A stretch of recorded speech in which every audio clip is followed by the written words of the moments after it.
Is Garfield Kart a cheap tie-in game, or is there something genuinely great about it? That was the question that led to me buying Garfield Kart Furious Racing on Steam for 89p. I went without food that day.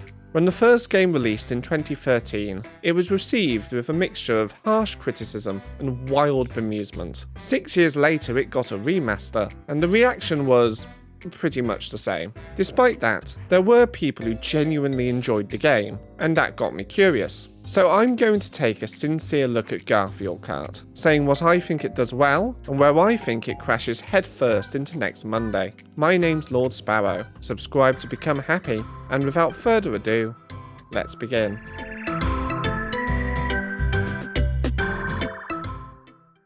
As the name suggests, Garfield Kart is a kart racer based on Garfield, the character who you probably know from a Super Eye Patch Wolf video, and a few other things. The game has most of the mechanics that you would expect for a kart racer. You can accelerate, obviously, and on 150cc the top speed feels pretty good. When you're driving in a straight line, the game is fine. The problem starts when one of these gets introduced.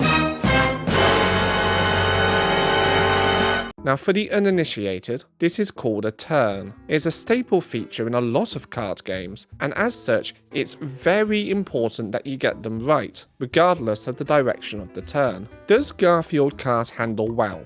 Does Sunday come after Monday? So you can drift, or skid as the game calls it, which, given how it feels to control, is a more accurate name. When you start drifting, the angle is very sharp, and then after that initial drift, you have very limited control over your vehicle's trajectory. This wild swing in sensitivity makes drifting feel cumbersome, and whilst you can account for this with practice, it still never feels good to drift. Drifting will charge up a boost, and in Furious Racing, the boost has two levels. Orange will give you a small boost, and blue will give you a super boost.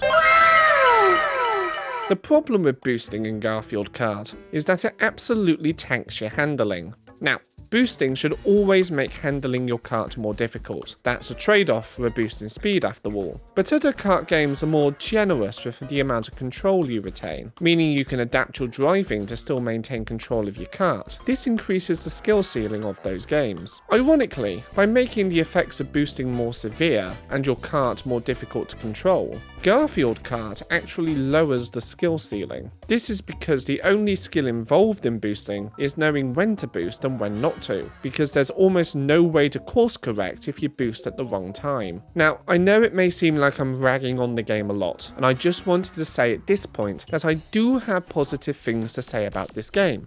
Just not yet. Because there isn't a trick system in the game, by which I mean the act of performing stunts in mid-air to gain a boost when you land. This keeps the player actively engaged during sections with large airtime. Despite this, Garfield Kart does have jumps baked into the design of many of its tracks, but doesn't have the trick system to make the most of them. There's also no drafting, and colliding with an enemy vehicle can cause all kinds of janky things to happen. When two vehicles collide in Mario Kart, the heavier will knock the lighter vehicle out of the way. This both adds a dynamic between different weight classes and ensures the race doesn't screech to a halt every time Bowser gives Toad a love tap. Garfield Kart also has a rocket start mechanic, a simple mechanic where inputting a certain command before the race starts causes you to start the race with a little boost. Surely Garfield Kart couldn't have fucked that one up in 3 separate ways, right? Right? So the way Garfield Kart's rocket start works is similar to Mario Kart's. If you start holding accelerate in between 2 and 1 on the countdown timer, then you will activate the rocket boost. If you start accelerating right before the timer hits 1, you will activate a super boost, which is longer and faster. However, because the numbers on the countdown timer spin onto the screen, it's initially unclear what the game counts as hitting 1. Is it when the number appears? Or when it reaches the apex? It's the latter. But it takes trial and error to figure that out, which would be fine if there was any feedback that you were pressing accelerate at all. Mario Kart has your tyres start revving when you press accelerate. Garfield Kart does literally nothing, and that makes learning the incredibly precise super boost timing unnecessarily difficult. The final nail in the coffin is that depending on the course, the super rocket start isn't always advantageous because again, boosting tanks your handling. The first time I pulled it off, I immediately boosted off the road. road. The first turn on this course wasn't designed with the super rocket start in mind. It's almost as if there wasn't enough consideration put into how every element of Garfield Kart interacts with each other. I wonder if I'll be bringing that point up again later. Foreshadowing is a narrative technique, so I know I've spent the past 1,000 words whining about how Garfield Kart handles, but I really wanted to get that out of the way first. That's because almost everything positive I have to say about this game comes with an asterisk, and that asterisk almost always comes back to how Garfield Kart's karts handle. Let's switch gears. Furious Racing has 16 tracks and 8 characters. All of the favourites are here. Garfield, Odie, Harry. Apparently he's a big fan of chicks.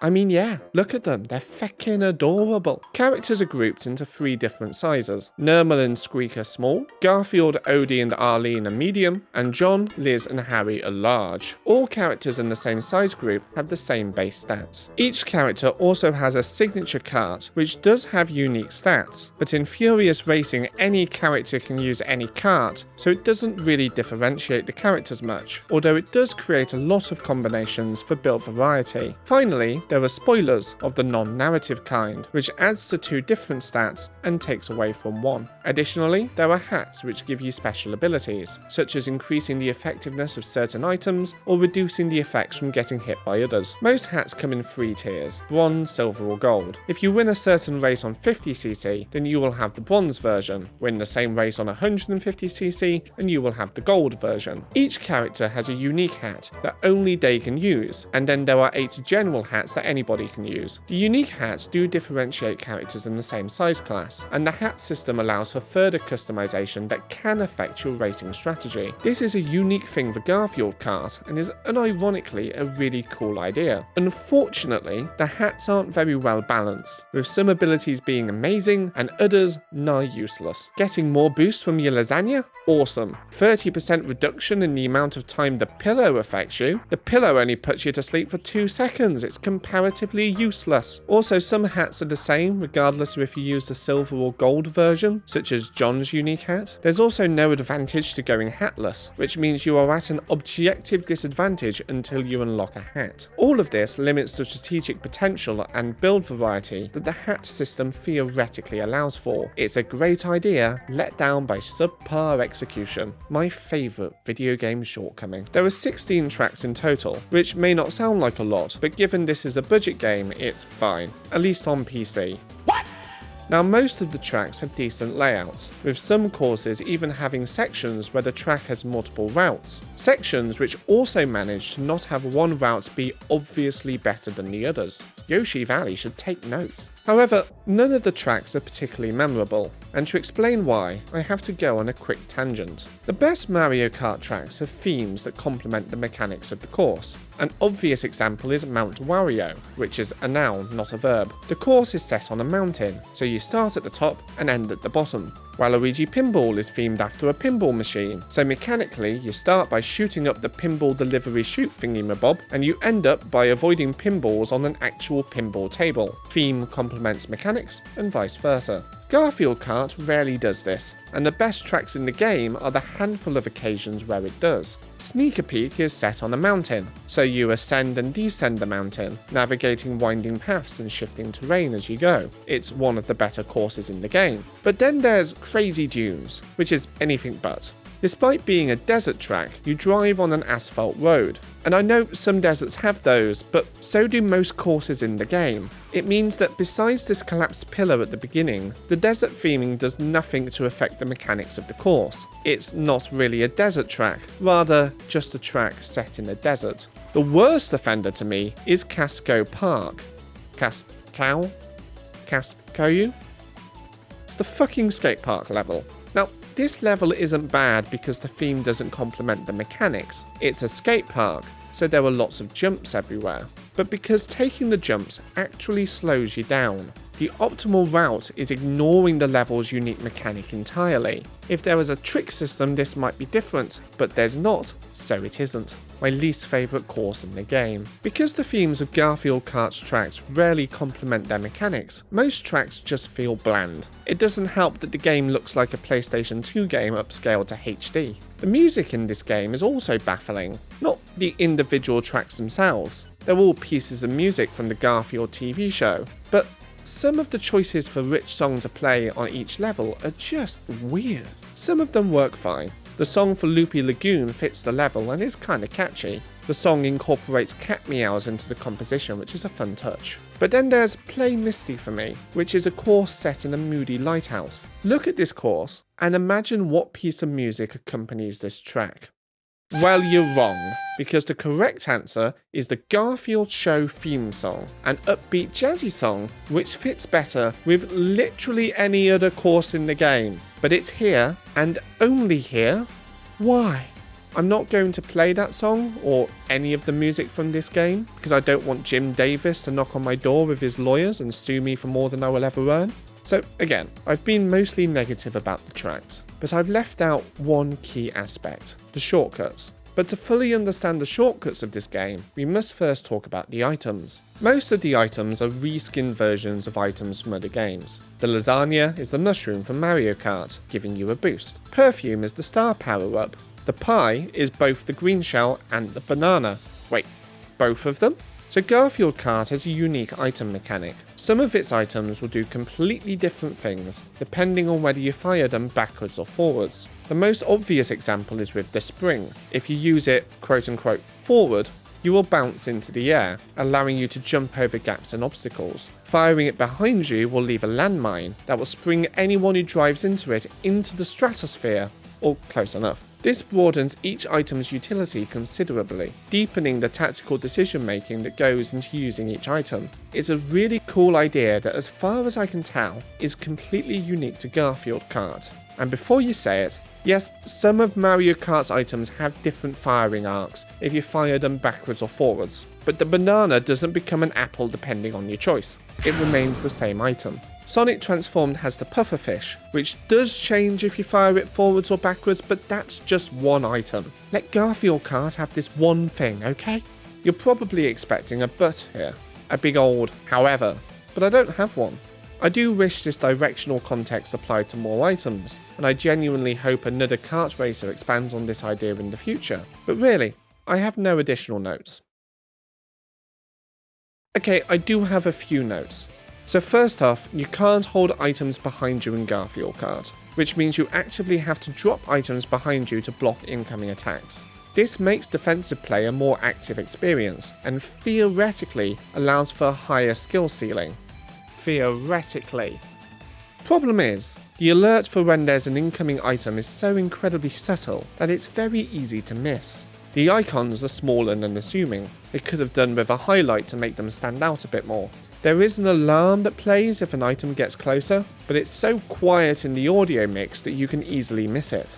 This would be less of an issue if you could hold an item behind you to passively defend yourself, but you can't. And simply put, if you have to actively defend yourself in the game, then the game needs to actively alert you that you need to defend yourself. Garfield Kart fails to do this. And so when you get hit, it just feels frustrating. Some of the items are just poorly designed. The pillow is by far the worst offender. Using it puts everyone on the course to sleep for a couple of seconds, preventing you from controlling your kart. To fully illustrate the issues I have with this item, I do have to compare it to Mario Kart's Lightning. Lightning hits everyone on the course, making them small and slowing their speed. It's like getting struck by actual lightning, I presume.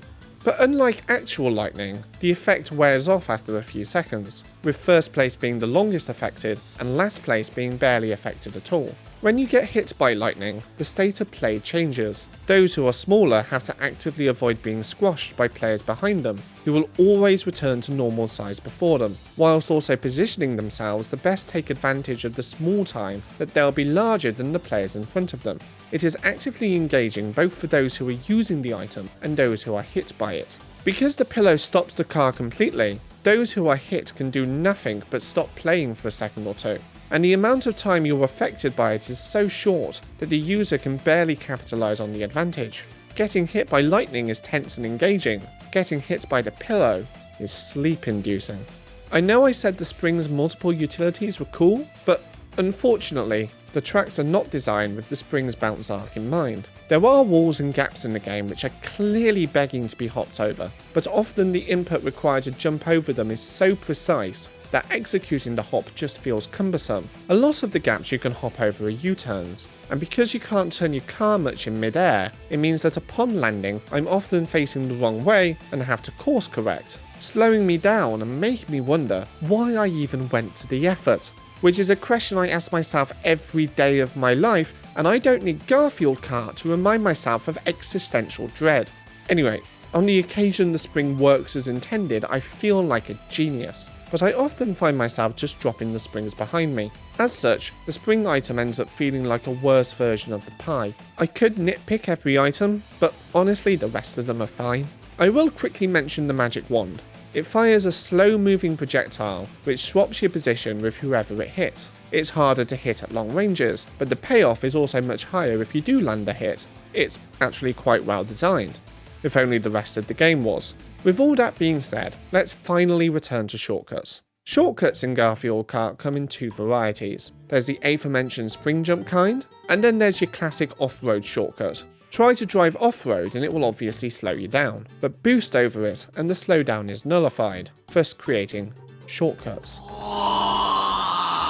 Cats in the Hood, the game's first course, has this big off-road shortcut right at the end. A large stretch of wet concrete covers a road which cuts across two pretty big corners. This one shortcut is excellently designed in a way that perfectly illustrates the problems at the core of this game. Let me explain why. The main appeal of this shortcut is the multiple ways you can approach it. The most obvious is using a lasagna to boost over it, but you can also use the spring to hop over the concrete, and the concrete is the perfect length for this to be possible. Finally, if you time a drift properly, you can use the drift boost to make it over the mud, rewarding you for skillful driving. The design of the shortcut takes into account the parameters of both the items and the carts. Simply put, this shortcut is designed with the other elements of the game in mind to create something cohesive. If every aspect of Garfield Kart was designed with the same consideration that this one shortcut was, then this game would probably be amazing. But unfortunately, most of Garfield Kart feels like it's designed in a vacuum, like a jigsaw made of pieces that don't quite fit together, which makes everything feel clunky, bland, and incomplete. I could go on. I could talk about how your cart is a physics object, and the myriad of ways that that's a terrible idea. I could talk about how objects in the road will cause your cart to stop rather than spinning out, which ruins the pace of the race. I could talk about how the camera scans over your characters before the race, except 25% of the time it will just zoom into the floor. But I think we get the point.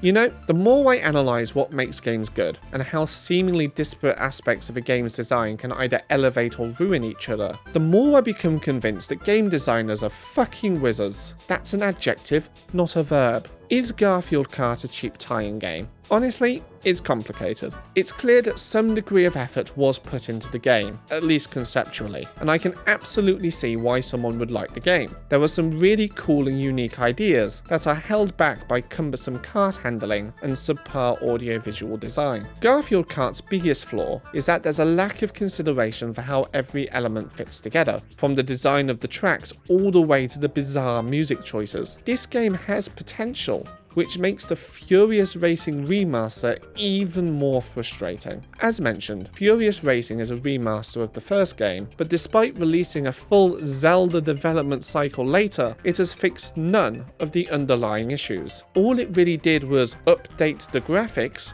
and add some extra boost mechanics. No content, no improvements, nothing. The point of this sincere analysis was to learn what Garfield Kart did right and what held it back from being a good game. It strikes me that the developers needed to do the same for their own project. Maybe then, they could have made Furious Racing a game I could unironically recommend, rather than a more expensive version of the first one. In my opinion, Garfield Kart is a bad game, but every game developer should study and learn from it, including, hopefully, Artifact Studio themselves. Welcome back to the post-video ramble. This is the part of the video you all tune out for. If you enjoyed the video, then be sure to like, subscribe, turn on notifications, sing a happy melody, jump up and down, and tell yourself that you're doing okay. Do you think Garfield Kart is a really bad game? I would like to know your thoughts in the comments. That's definitely because I'm sincerely interested and not just to boost my algorithm and my YouTube cred. As for what the next video is going to be on, well, that's a secret to everyone, including me. So be sure to stay tuned to see me reveal to myself what the next video will be on. But anyway, until next time, bye bye.